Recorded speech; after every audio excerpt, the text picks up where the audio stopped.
భగవద్గీత కేవలం ఒక గ్రంథం కాదు. అది జీవితం ఎలా జీవించాలో చెప్పే దివ్య సందేశం కూడా. కురుక్షేత్ర యుద్ధభూమిలో మనసులో ఎన్నో సందేహాలతో, భయాలతో నిలబడ్డ అర్జునుడికి శ్రీకృష్ణుడు చెప్పిన జీవన మార్గమే భగవద్గీత. ఈ భగవద్గీతలో కేవలం యుద్ధం గురించి మాత్రమే కాకుండా మన లోపల జరిగే పోరాటానికి దారి చూపే జ్ఞానం కూడా ఉంటుంది. కర్మ, ధర్మం, భక్తి, జ్ఞానం అన్నీ భగవద్గీతలో చెప్పబడతాయి. జీవితంలో ప్రశాంతత ఎలా పొందాలో కూడా మనకు గీత నేర్పిస్తుంది.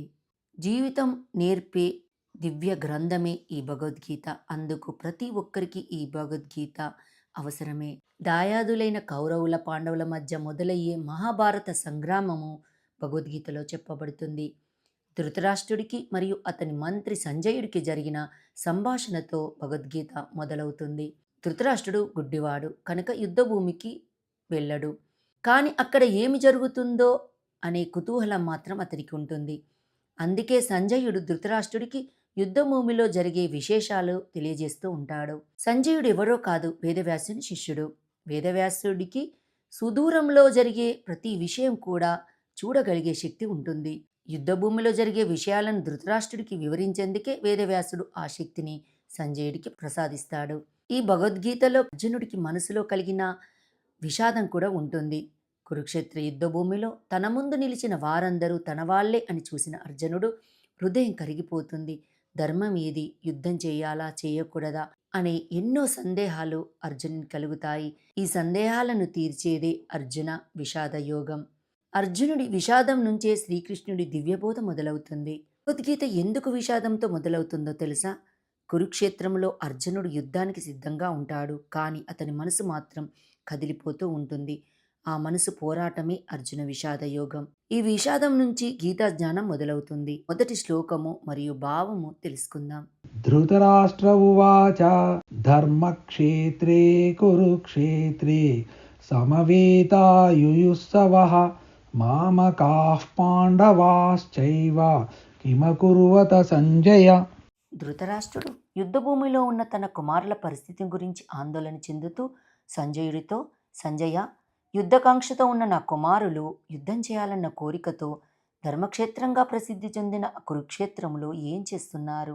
నా తమ్ముడి పిల్లలు పాండవులు ఏమి చేస్తున్నారు అని అడుగుతాడు. ఇక్కడ ధృతరాష్ట్రుడు ధర్మక్షేత్రం అని మాట వాడటం వల్ల ఈ యుద్ధం ధర్మం అధర్మం మధ్య పోరాటమని మనకు అర్థమవుతుంది. రెండవ శ్లోకము మరియు భావము.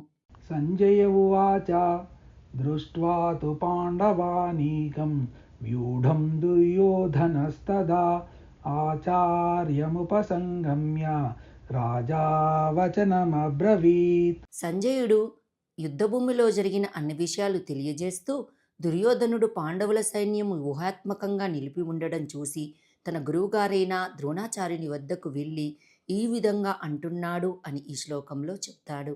ఇక్కడ మనకు దుర్యోధనుడి యొక్క మనస్తత్వం తెలుస్తుంది. ఎందుకంటే పాండవుల సైన్యం బలం క్రమబద్ధంగా ఉండడం గమనించి లోపల భయం, ఆందోళన కలిగి గురువు ద్రోణాచార్యుని వద్దకు వెళ్తాడు. మూడవ శ్లోకం యొక్క భావము. పశ్యైతాం పాండుపుత్రాణం ఆచార్యమహతీం చ మూం వ్యూఢాం ద్రుపదపుత్రైన తవ శిష్యేన ధీమత. దుర్యోధనుడు ద్రోణాచార్యులతో, ఓ గురువర్య, పాండవుల కుమారుల యొక్క మహాసేనను చూడండి. ద్రుపదుని కుమారుడైన మీ శిష్యుడైన దృష్టద్యుమ్నుడు ఎంత క్రమబద్ధంగా సైన్యాన్ని అమర్చాడో చూడండి అని చెబుతాడు. ఇక్కడ మనకు దుర్యోధనుడు ద్రోణాచార్యునికి పాండవుల సేన ఎంత బలంగా ఉందో, నిపుణుల చేత ఎంత చక్కగా అమర్చబడిందో చూపిస్తూ, ఆ సేన అమర్చిన వారు ఎవరో కాదని ద్రోణుని శిష్యుడే అన్న విషయాన్ని గురువుకు తెలియజేస్తూ గురువులో సందేహం, ఒత్తిడి కలిగించేలా మాట్లాడుతున్నాడు. 4, 5, 6 శ్లోకాలలో భావము.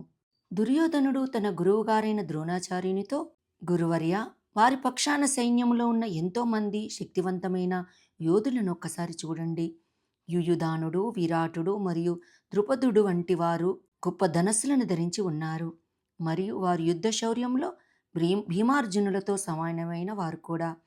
అక్కడున్న పరాక్రమవంతులైన దృష్టకేతుడు, చేకితానుడు, వీరుడైన కాశీరాజు, పురుజిత్తు, కుంతిభోజుడు మరియు శౌభ్యుడు, వీరందరూ కూడా ఉత్తమ పురుషులే.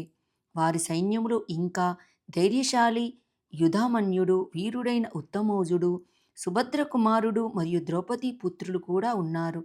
వీరందరూ కూడా శ్రేష్టమైన యుద్ధ వీరులే అని చెప్తాడు. ఇక్కడ మనకు దుర్యోధనుని యొక్క మనస్తత్వం మనకు అర్థమవుతుంది.